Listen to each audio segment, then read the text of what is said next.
Hey everybody, this is Brian Yellow, and on episode number 23 of Origin Stories on Creativity, I had John Henry Fleming, who is a professor of creative writing at the University of South Florida. He was kind enough to sit down with me for a conversation, and as I push farther into doing a podcast and having these experiences conversating with people, the one thing that is more devastating than anything else is auditory problems. Anything that has interfered with the ability to communicate. And unfortunately, this podcast is plagued with a wobbly sound that is just unfortunate. It pops up and there is just nothing I could have done about it. We tried 2 different mics. Nothing could fix it, basically. And what's heartbreaking about it the most is that, there's thousands of miles separating us. And when something like this happens, we either ditch the conversation and not talk, or we try to push past it. And there is a bunch of good information that's taking place here in this exchange. And I do suggest pushing past it yourself if you can handle it. It is happening in bursts. It happens and goes away. But it does happen, and it is unfortunate. He has a bunch of books on his website, johnhenryfleming.com. Highly recommend checking it out. And one of the also interesting things that he has submitted to the show notes is a rejection status list of the number of times that he has been rejected submitting to literary journals. It's fascinating to think that here's a guy who got a PhD, knows everything there is to know about the English language, about literature, this and that and the other thing, over 40 years for, I'm going to call it 10 stories, rejected 233 times. Mind-boggling how you can't give up. That's what you take from this podcast. You don't give up. You have sound issues, you don't give up, because he has good things to say. He really does. And I have nothing more to say because I'm going to let him go ahead and do the talking. John Henry Fleming. Hey, Brian. Hey, I am very happy to have you here. I was looking at your list of works, and I was kind of excited. I bought this immediately. Just spoke to me. It was called The Book I Will Write. You wrote that in a serial form. Yeah, well, that started when I decided I was going to start a blog. And but because I don't gravitate toward nonfiction, the nonfiction blog quickly turned into a piece of fiction. So I started posting these fake emails and between an exchange taking place between a would-be writer and an editor. Mm-hmm. And then I started, the more I started getting into it, I thought, well, this might make a good project to publish serially online. So I contacted Atticus Books, and they had published a couple of my stories prior to this. And they were like, sure, let's go ahead and do it. So we did this thing where I published 2 of these letters a week for about, I don't know, went on about 4 or 5 months. How long were the letters? Just probably a couple of pages each. Oh, okay, like 800 words or so? Yeah, something like that. And so it was kind of cool because they put out a press release, and we invited people to comment on the posts, and they could actually influence where the thing ended up, because I didn't know where it was going to end up. That's the part that I found really interesting. Yeah. That you were actually working with an audience. Yeah, it was exciting for me, both for that reason and because, I was working sort of live in a sense. I had no idea where the thing would end up or what the next plot turn was going to be. I had vague notions of things that might happen down the line, but didn't know how I would get there. And So I just had to write on the spot and come up with a couple a week. And I started with a backlog of them, so I had some breathing room. But then I ran out of those after a while. I'm like, oh man, I got to get this thing done, and I got to make a coherent plot out of it. And actually, I was pretty excited the way it came together. I couldn't revise except as I went. And so I got some input on it. It turned out to be a little bit difficult for people to make comments on the whole thing. You could only make comments on the post. So we never got that thing worked out. But some of the comments I took in and adjusted the plot and some of the characters and then got the thing done. And then I ended up publishing it as an ebook after that was over. So that's pretty cool. So it's kind of had an element of performance art to it. Yeah, I like that a lot. Were you able to build up an audience through that? I mean, you were kind of breaking up on me a little bit. Maybe go back into that a tiny bit and maybe talk about the audience that you built up. So people started to follow it a little bit more as it went on, and some people got invested in it and started making some comments, and others just kind of some people wanted to see make some comments and influence the direction of the thing, and others just kind of wanted to make some random comments about what was happening, and both things were fine. So that was fun. I would like to do a project like that again, because it's that audience participation bit that's sort of exciting for writers. Yeah, right. As a writer, as you know, you're usually working in solitude, and it gets pretty lonely because you're sitting there. Everything happens between you and your computer or whatever you write on. Mm-hmm. And sometimes you'll show some drafts to people. Sometimes that's not good advice to do that. But when you actually involve people in the project like that, it becomes more of a community project, which is pretty rare with fiction writing. It was in the past. I mean, definitely nowadays with the advent of the internet, there's communities out there. Have you gotten involved with like a Wattpad, or I saw that you have a Twitter account too. Have you kind of delved deep and done any of the new type of like Twitterature or things of that nature? I have not. No, I mean, I've looked at some of that stuff and just haven't gotten around to writing it. I like to write a variety of things, so maybe I'll try something like that down the road. But so far, I use Twitter and Facebook these days to bash Donald Trump. And I know. Well, that's like punching down, though, isn't it? Yeah, it is. But I had right after he got inaugurated, I started an anonymous post of lyrics for the presidency of Donald Trump. So I started writing lyrics all about his news conferences and about Michael Flynn and all this other stuff. I haven't done it in a while, but that was another fun project. I tried to make it anonymous, but I wasn't tech savvy enough to do it properly, so anybody who looked at it could discover who it was, and probably the FBI is on my tail right now. Well, we still have freedom of speech, don't we? You would like to think so, wouldn't you? I hope so, anyway.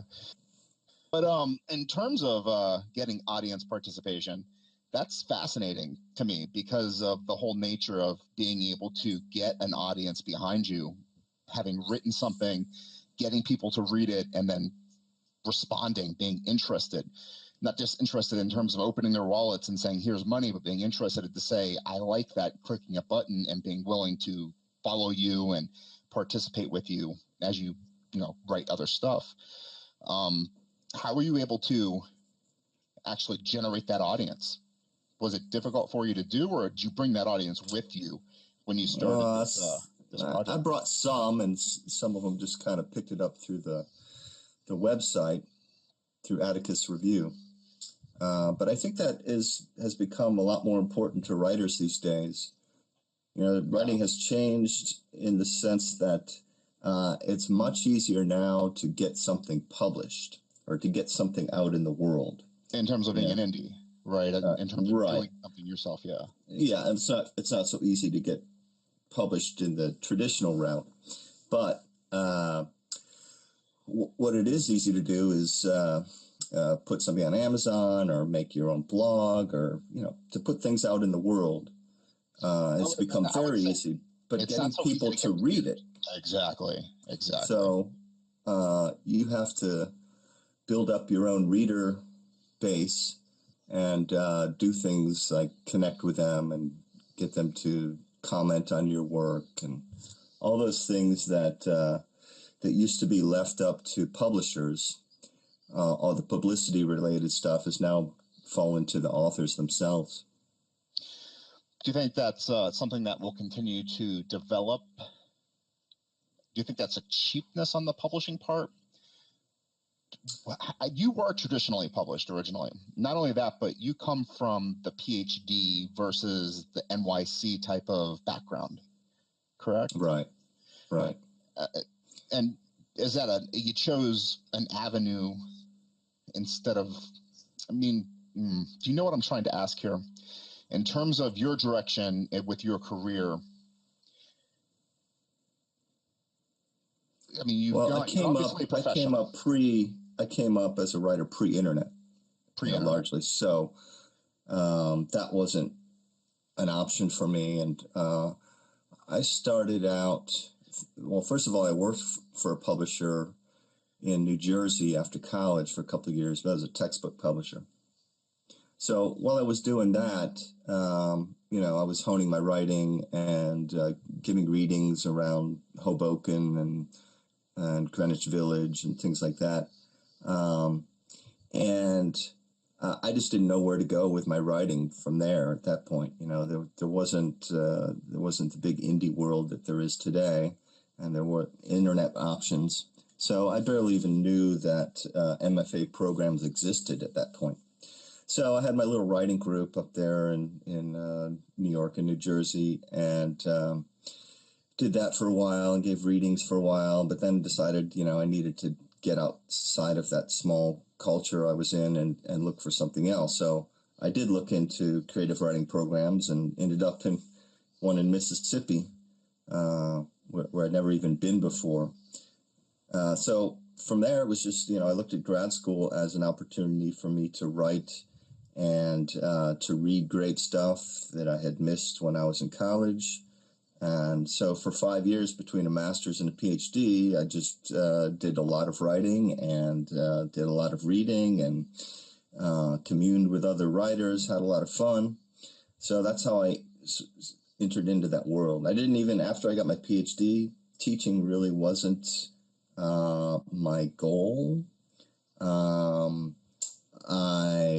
was going to be perfectly happy going to work on a fishing boat or something in Florida, or find some other line of work. But I tried just before my first book came out, I did try teaching when I was living in North Carolina, and I liked it a lot.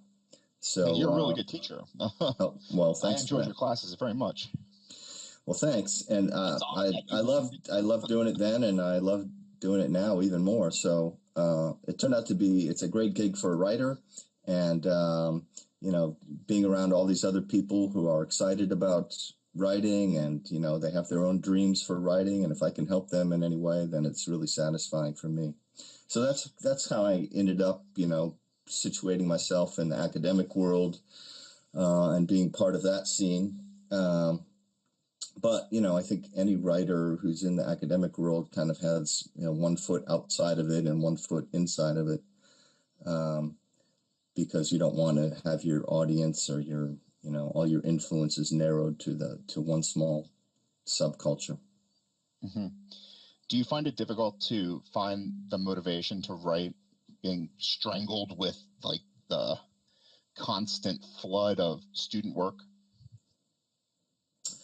No, maybe a little bit at first, but I've been doing it long enough that a lot of times I find that the student work I'm reading is exciting and gives me ideas for my own work. I try not to steal from the students, but sometimes they have some good ideas, or they have some some idea that I can play off of and maybe use in my own work, or they're doing something that I hadn't seen before, even in print. So I'm like, well, that's something exciting because, in a way, I'm sort of at the ground level for creative writing. There's stuff that appears in print, and then there's the stuff that's still being worked on before it ever gets into print. No, when you say print, you mean actual books, physical books? Well, books or online publication. When we're thinking about publication, what do you think, what are the kids actually looking at in terms of the future? Are they as lost as I was 12 years ago, or do they have their eye on something? Well, it depends. A hard question to answer. Yeah, well, it depends on which kids you're talking about. I find that in creative writing majors, there are quite a few, if not the majority of them, who really don't plan to pursue a career in writing. They're just there because they have an interest in it, and they don't really think about getting published that much. They're going to move on to other types of lines of work, and writing's a good basis for that.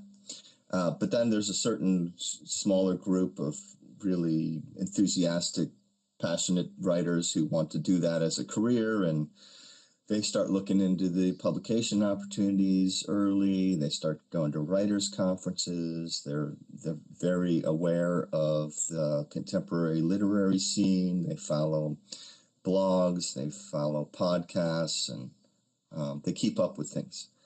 They read literary magazines and so on.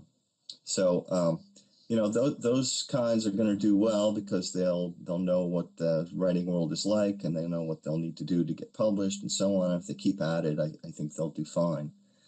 So they're starting out largely with small readership online magazines. But there are a lot of good ones like that out there, and they kind of work their way up. It used to be when I was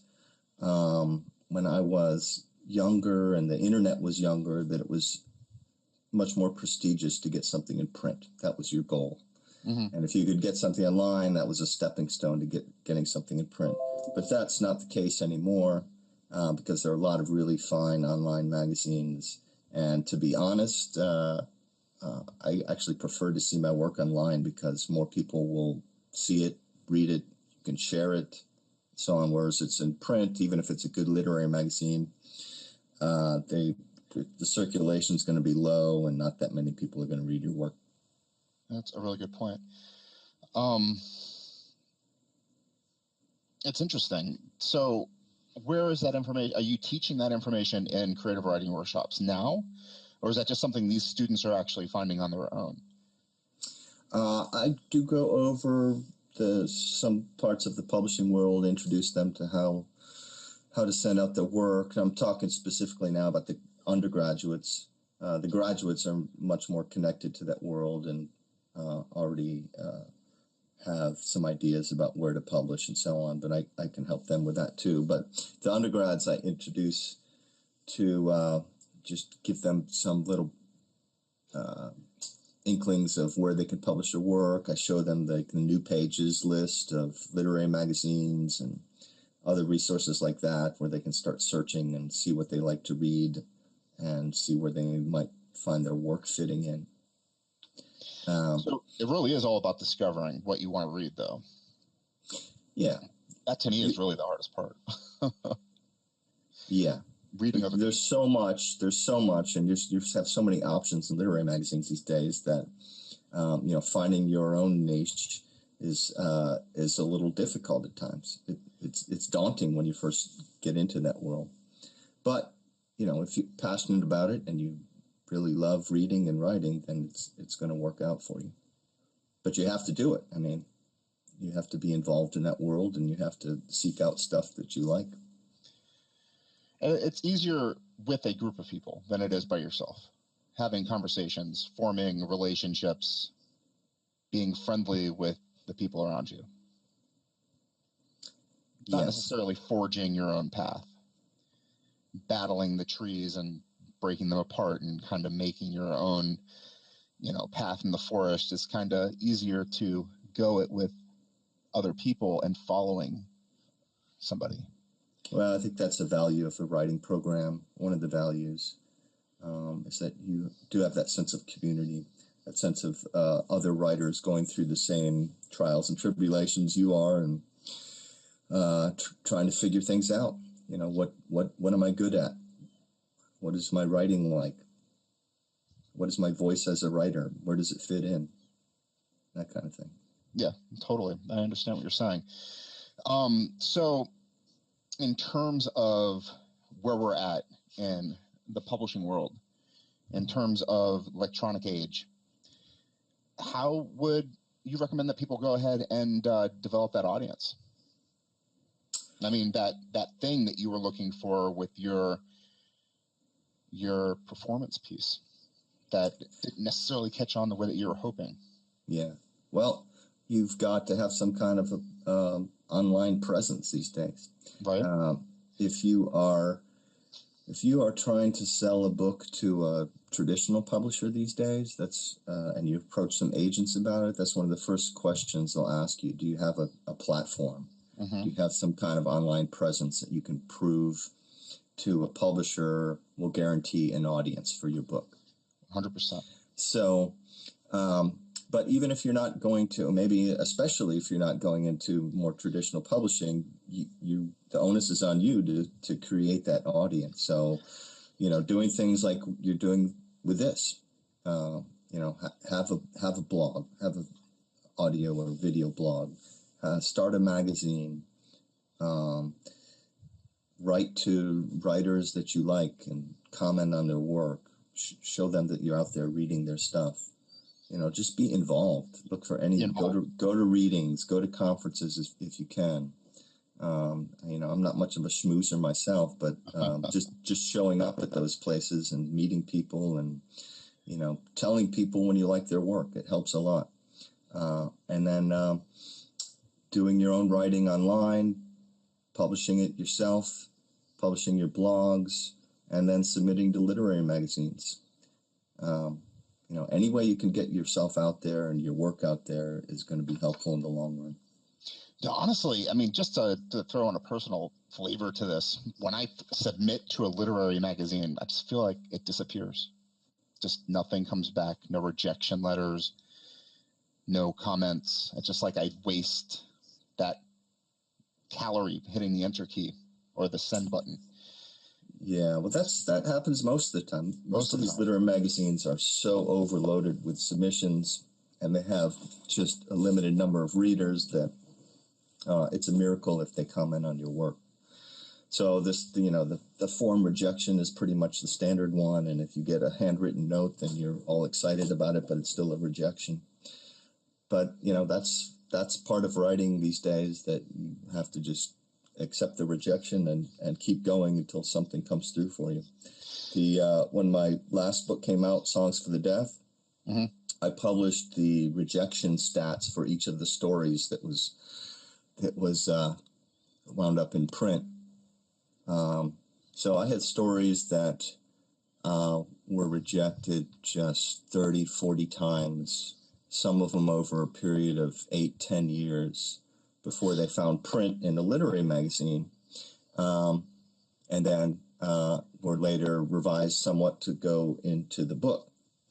And it's depressing in a way to see that many rejections all in one space. But that's my point, though. It's like you're not even getting like rejection letters. So how do you know when to send something back out?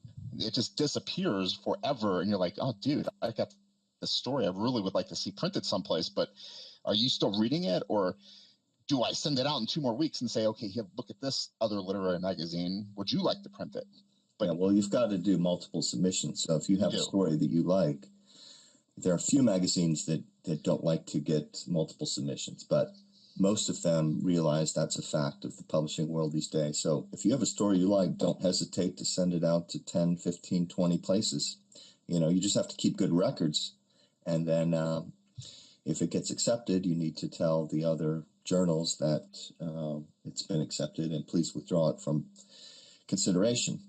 But if you send out one story at a time, you're going to be waiting 20 years to publish a story. That's what I've been doing, because I've been afraid of reputation.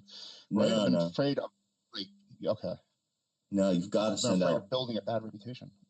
No, it's totally accepted to do that, as long as you keep records and let them know if it gets published. That's a really good point. And it also brings up another point, because I was looking through the list of stories and Songs for the Deaf. What kind of writer are you? Are you speculative fiction, or do you consider yourself literary? I try not to think of what category I'm writing in. Okay. But I just write what I'm interested in. Some of those are, I think I write in several different modes, though. You know, I write kind of a darkly satirical pieces. Mm-hmm. And I do write some literary realism. And I write some of more magical / tall tale sort of work. So it's kind of all over the board. And I just don't like to write the same story over and over, even the same type of story. So I'm always trying out new things. Sometimes I'll read a story that I love. I'm like, oh, I've got to try something like that. Without copying the person, I want to do my own thing with it. As somebody who has actually peeled that onion of literature as deeply as you have, do you find it's difficult to actually write something and be content with what you're writing? Do you know what I'm trying to say? Like, ignorance is bliss, but you have no ignorance anymore. So, like, actually feeling that kind of joy of doing what you love is hard to find? I think it's always hard to find. I mean, it's always been hard to find, because you write, or I'll write, 4 or 5 pieces that I feel blah about, and then I'll hit on something that I'm really excited about. Or, more often it's just the first draft there's something there that sparked it, and then I lost it along the way, and I have to rediscover it in revision. So a lot of that revision process is like finding my way back to that initial spark, that thing that excited me about the story in the first place, whether it was a character or even a literary technique, something like that stirred my interest. What's the first draft for you? First draft is usually a pretty slow process of writing a couple of pages a day.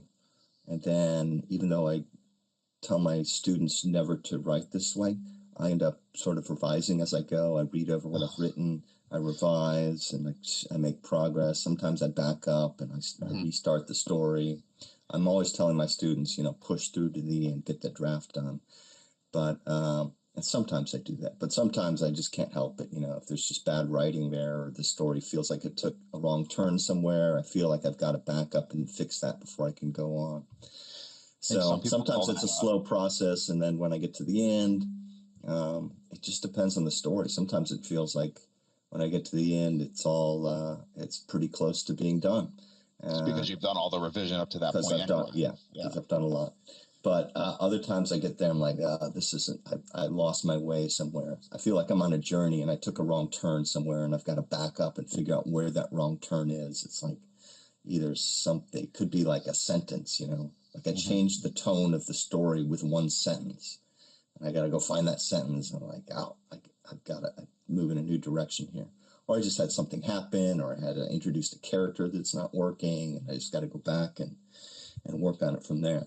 In a short story, it's it's fun to tinker with things like that, and it's easier to go back and change the direction of the story midstream. In a novel, it's a lot harder, because you're juggling so many things at once, and you could get to page 300 and realize you took a wrong turn on page 60, and then you end up rewriting all those pages in between. Yeah, the rewriting of a novel is really an arduous process, and I'm not enjoying that at all. Yeah. Short fiction is definitely a lot more easy to go back and redirect yourself. What do you prefer? If you had to pick one thing to do the rest of your life, short fiction or novels, do you have a preference, or is it too hard? Or is that a dumb question to ask? Why would you ask that? No, the way... Yeah, well, I like writing both, but the way it has worked out for me is I'm always working on something longer. I always get frustrated with the thing I'm working on that's longer, so I need to take a break and write a short story. So sometimes those longer things, they never get finished, or I have like 5 or 6 novels that I say are still in progress. At some point I'm going to go back and revise them. But sometimes it seems like the reason I'm working on a novel is so that I can take a break and write a short story. Like, that's the whole purpose of the novel writing structure, is to allow me to write short stories. Like, most of the short stories that appear in Songs for the Deaf, they were written as breaks while I was writing a novel.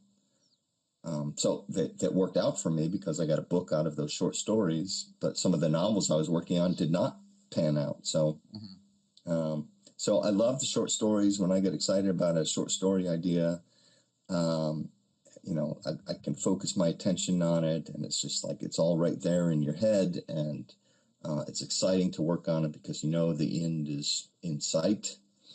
Whereas a novel, you get in the middle of the novel and it can be a real drag because you don't know if you're doing the right thing, and you don't know when you're going to get to the end, and so on. So I usually enjoy writing short stories more, but I feel compelled to write novels too. Yeah, the compulsion, basically, right? You have to write something longer. Right. What's next for you? Well, as I say, I got 5 or 6 novels that I've got to finish. And I've actually worked on things, as I say, I'm always working on some new genre or style or something. So I've got books in progress that are ranged from children's books to middle grade book to a YA book, and 2 or 3 adult novels, various stages of completion. So I don't know, some days I'll say I'm going to finish this one first. Other days I'm going to finish the other one first. So the summer's been pretty busy for me, and I probably won't get back to writing until July, sometime next month, and then I'm just going to sit down and see what I'm excited about working on. I also have a couple of story ideas in mind that I may work on this summer too. It's interesting. You're a father, right? Right. And do you notice that your fiction's changing with the age of your child as well? Do you want to tell them stories? Do you want to write stories for them? Yeah, it simply started because of reading stuff to them when they were younger. I got excited about some of the work I was reading them. I'm like, oh, I'd like to write something like that. So, and then as they've grown older, and my daughter got really into Harry Potter, and I wanted to write something like a Harry Potter book, which I never imagined I would write before. But they, they have a amazing passion for those books, and so it's exciting for me to see readers so engaged with books, and it makes me excited to write something like that. So that's probably why I ended up having all these books for kids. I'm sure it is. And of course now they're getting older, and I'm writing for some of those books are for a younger age than they would want to read, but I'll finish them at some point. Yeah, that's awesome. I've got kids too, and the books they're reading right now, I don't want to write. Oh no, they're 2 years old, so they're the counting books and whatnot. Picture books.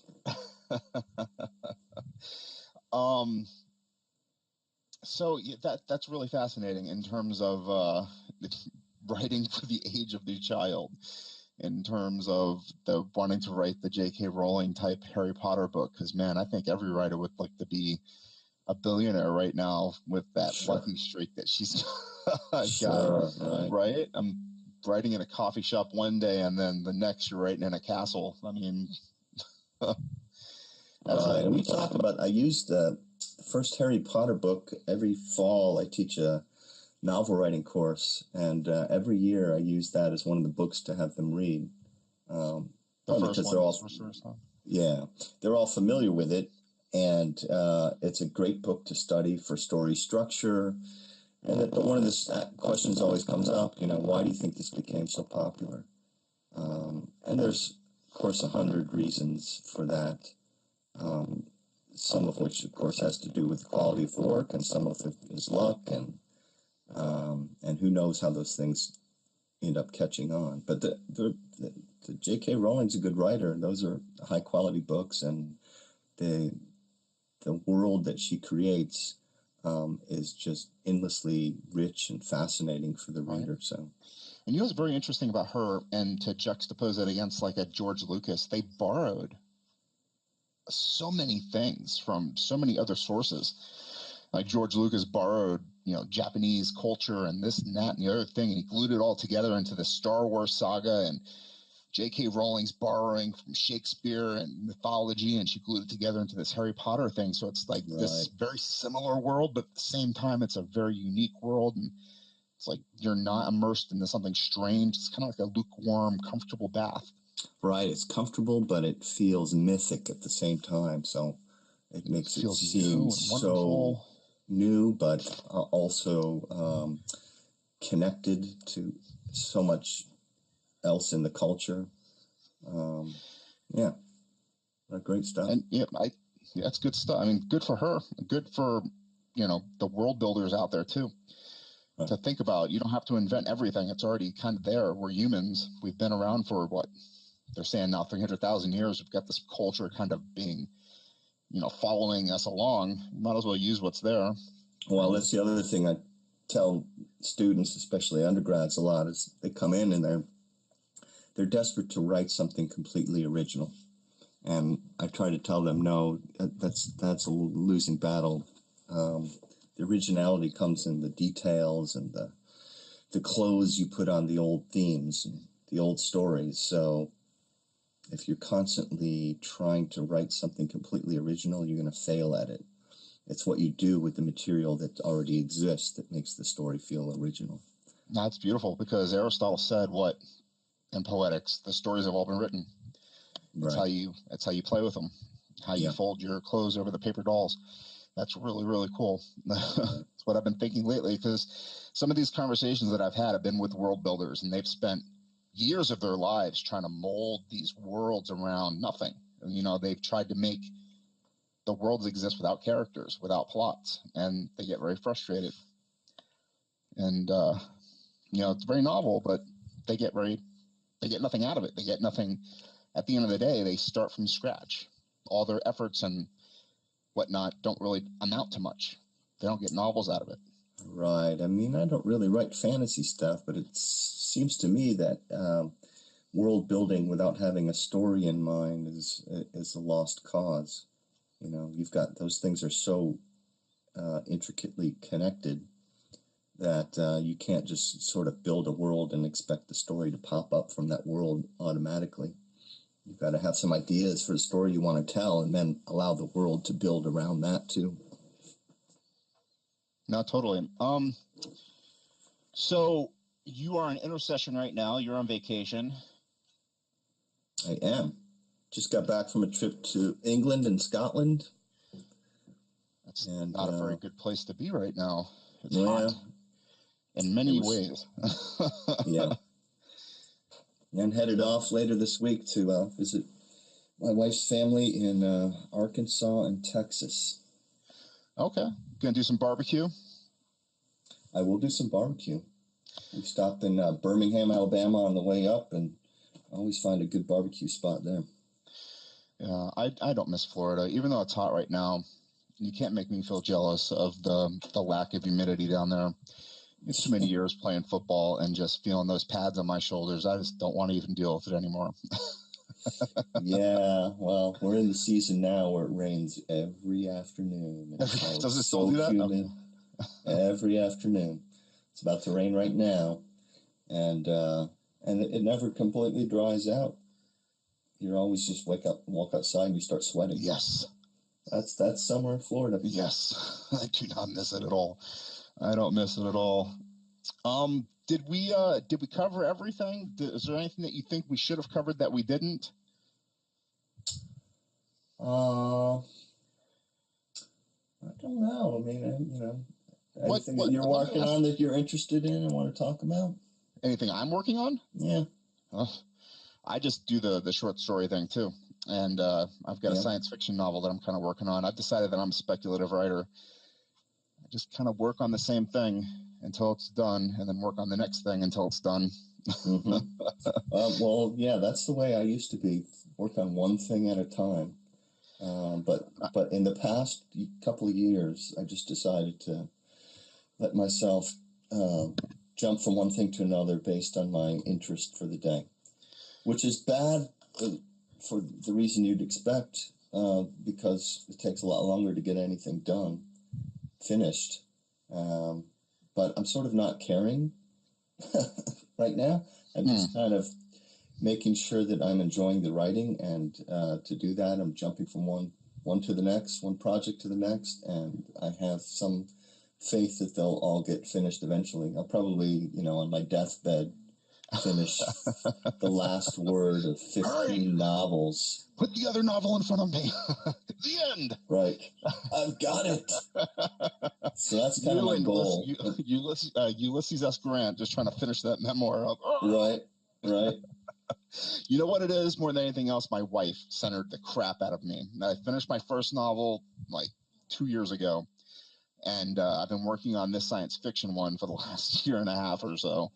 And I've got a list of other ones that I started in the last 10 years that are just waiting for me to finish this one so I can start on them again.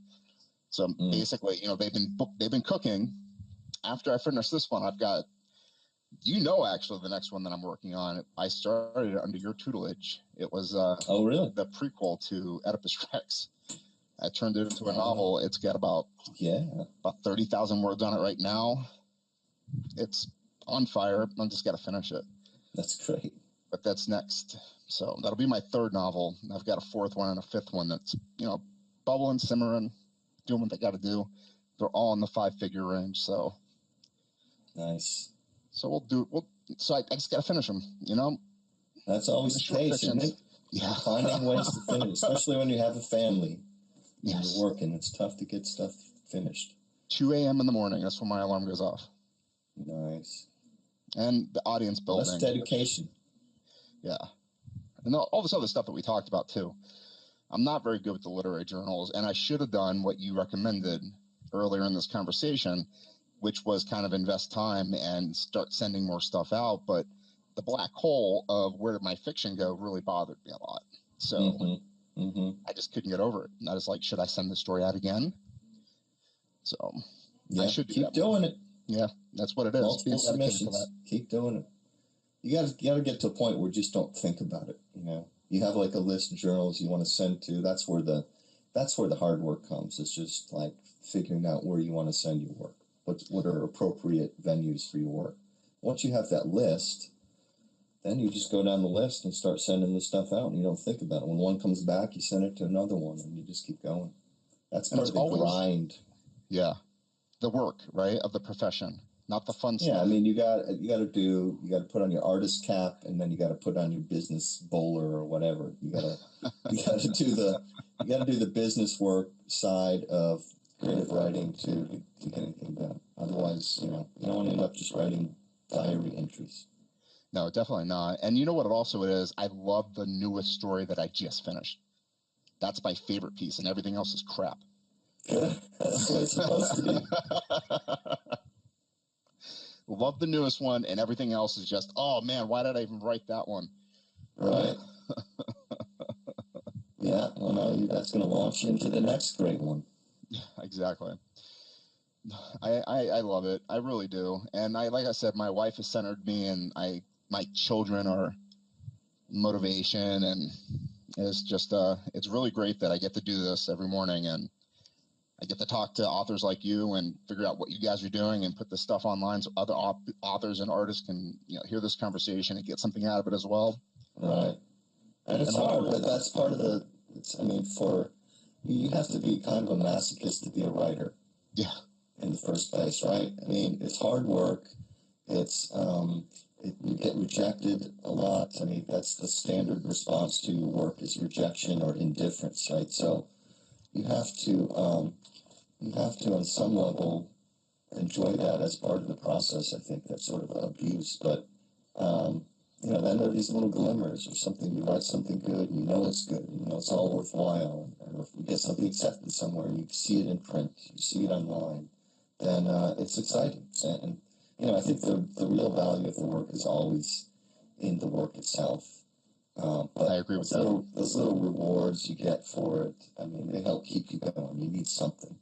So, yeah, I mean, it's tough, and only a certain type of person is able to keep at it. I have every year I meet in my classes a certain percentage of really strong writers. I think, well, if they keep at it, they could get published. They could, make a sort of career out of it. It's not a lucrative career, but they could keep going with it. But most of those are just not interested in doing it the long haul, because you have to want it so badly that you're willing to take that rejection for year after year after year. I equate this whole thing to that game, radio show game, where you put your hand on the car and the last person who takes it off, or the last one with the hand on the car wins the car. Right, that's pretty much it. I want my hand on that car. I really do. I don't know if my hand is willing to suffer for your art. Oh, I don't know. I don't know what I'm doing, suffering or basking in paradise. Well, both. Both. Life is good. Mm-hmm. Life is bad. Life is good, depending where you are. Unfortunately, this world is just a really screwy place right now. Yes, but interesting material for a writer. Yeah, definitely that. Unfortunately, it's very distracting, too. I mean, I was looking through your Twitter. I think we agree on a lot of stuff. This guy in the White House, he's just... Oh, yeah. Yeah, I agree with you there that it's distracting. I mean... It's horribly distracting. It's tough to sit down and write when there's all this crap and coming out of the White House and everywhere else. You just can't believe it. It's astonishing, because it's like some insane book is being written without your permission. Yeah. And so you tune into the news, you're like, oh my God, what kind of place are we living in? So it's like you're living somebody else's story. Yeah. And it's kind of you funny can't how get they away say, from it. Like Russia might have actually hacked into 39 states' electoral process, and they're, oh no, they didn't actually upset anything. They didn't hack anything vital or whatever. But you're telling me people legitimately voted for the clown that's in the White House right now, the guy who doesn't know anything about anything, who doesn't read intelligence reports. Right. People voted for him. Right. They legitimately thought he was going to make a good leader for this country. Yeah, it's almost like the heads of the TV news organizations got together and made sure that Trump could get elected so he could be insane in new ways every day and build their viewership. Yeah, I cut cord like 5 years ago. I haven't watched network news in half a decade. No, yeah, but of course you can't avoid it if you're online. So no, that's true. I'm on Reddit. All I see though is headline after headline about how horrible Trump is. Right. Seems to be the only thing you need right now. Then you need to expand your reading and get on Breitbart. Breitbart. I guess that would be the opposite, wouldn't it? How awesome Trump is. Yeah. 40% approval ratings as opposed to 60% unapproval ratings. It's the glass half full version of global events. Yeah, I mean, I have to say it has taken some energy away from the quiet, creative time, just because there's just new weird stuff going on, and I'm afraid to miss it. But hopefully something positive will happen, and I think it has energized not just social activists, but I think writers too. I think there's going to be a lot of interesting writing coming out of this period. I agree that this is definitely an interesting period of time. The sad thing for me, though, is I've heard this statement where people said they were 99% against voting for Trump, but 100% against voting for Hillary Clinton. Yeah. But I was 99% against voting for Hillary Clinton and 100% against voting for Donald Trump. You know what I mean? It's like we had a horrible choice on November 4th, and I just don't know who's going to be running in 3 years. I just don't know who's going to be. I don't know who the guy is going to be that's going to make this better. He's 74 years old, and it's seems a little bit too old right now. You know what I mean? Right. I don't know. Yeah. like you said, it's all fodder for fiction, and hopefully, we get our 30,000 people and we entertain them and make their lives better. Well, for years, certain types of people have complained that American writing is too quiet, too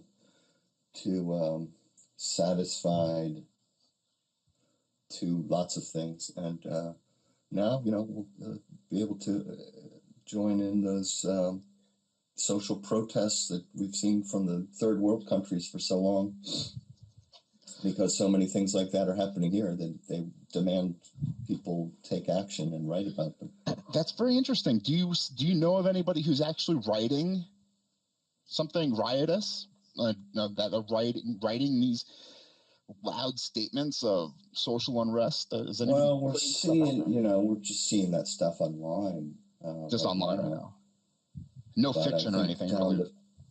Well, I haven't seen a lot yet, but I think down the pipe, I think starting as soon as next year, we're going to start seeing more stories and novels of social protest and more satire. Seems like satire was on the decline for a while now. I think it's going to come back strong force. So it'll be interesting to see what comes out. But I think it's the Trump presidency, for all its disasters, is going to change the nature of American writing. I think, maybe for the good.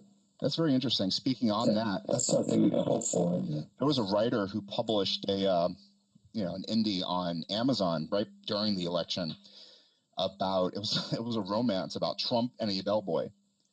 Made a few $1 million. Published it in one night. Basically, it was a horribly written novel, but he made a lot of money off of it. There's always stories like that. Did you ever see the dinosaur erotica collections on Amazon? Yeah. A few years ago. Yeah. And I didn't read any of it myself, but I had heard about it. I was like, my God, there's no way I'm making any money. I can't come up with this stuff fast enough. Right. I'm not making a living writing. I can't come up with dinosaur erotica. Yeah. I think it's like written by a computer, probably. Somebody just has an idea, right? And they've got some software that will write it for them. Right. We're in 1984. Somebody's just hitting random code on a computer and it just spits out weird fiction. Well, that's the thing that we may have to contend with down the road. Computer-generated novels. Just complete lunacy. Mm-hmm. They say that people who have the liberal arts degrees are the ones that are going to benefit in like 10, 15 years. Got my fingers crossed. The free hope. The engineers and the coders and the mathematicians are the ones that are going to be screwed. Yeah, I'd like to see that. Right? I'm just hoping. Well, Dr. Fleming, this has been a very enjoyable conversation, and I will definitely include all of the information that you gave me in the show notes. Would there be anything that you wanted to leave the listeners with before we do our goodbyes? Well, just if you're listening to this and you're a writer, I hope you keep at it. It is difficult, and you got to be a masochist in a way. And the monetary rewards are few, but if you get some reward out of doing the writing, you got to keep doing it and ignore the rejections as much as you can. So I think the best rewards of writing goes to those who keep writing. So do it. 100%.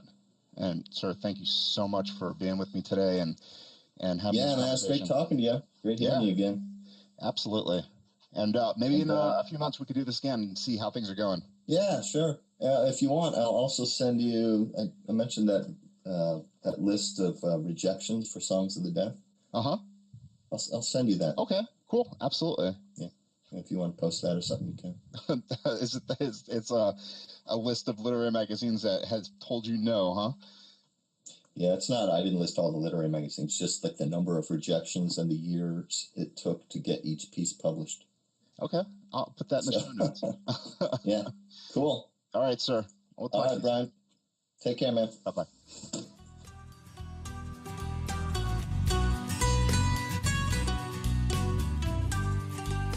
And that was John Henry Fleming, Jasper Hamill is my next guest on Origin Stories on Creativity. He is the editor on technology for The Sun, a United Kingdom British newspaper.